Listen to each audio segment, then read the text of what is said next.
Hello! நான் வந்து இன்னையிலிருந்து 25 டேஸ் ஒர்க் அவுட் சேலஞ்ச் வந்து எடுத்திருக்கேன் ஃப்ரம் க்ளோ ஈட்டிங். அவங்களோட ஆப்ல இருந்து தான் ட்ராக் பண்றேன் என்னோட ப்ராக்ரஸ் எல்லாமே. அது வந்து ரொம்பவே கிளியரா இருக்கும் அவங்க ஆப். நெறைய ஃப்ரீ ஒர்க் அவுட் ப்ரோகிராம்ஸ் வந்து நெறைய இருக்கும். ஒர்க் அவுட் எந்த மாரி இருக்கும்னா, யூடியூப் வீடியோஸா லிங்க் பண்ணி வச்சிருப்பாங்க. ஸோ நம்ம எந்த டேல இருக்கோமோ, அந்த டே போயிட்டு கிளிக் பண்ணி ஒவ்வொரு வீடியோஸா பண்ணிக்கலாம். ஸோ நான் வந்து 2024 வெயிட் லாஸ் சேலஞ்ச் வந்து எடுத்திருக்கேன். ஸோ இதுதான் என்னோட day 1. So I have completed successfully today. So இந்த ப்ராக்ரஸ் எப்படி இருக்குன்னு பார்ப்போம்.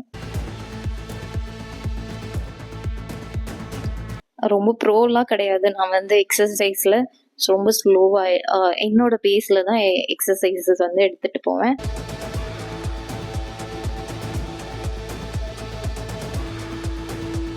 யூஸ்வலாக அந்த warm up and cool down வந்து மிஸ் பண்ண மாட்டேன். கண்டிப்பாக பண்ணிடுவேன். அண்ட் கூல் டவுன் ஸ்ட்ரெச்சஸ் பண்ணோன்னா நமக்கு வந்து பின்னாடி வந்து அந்த மசிலில் வந்து அந்த சோர்னஸ் இல்லாத மாதிரி ஒரு ஃபீல் இருக்கும். So never skip the cool down stretches. By.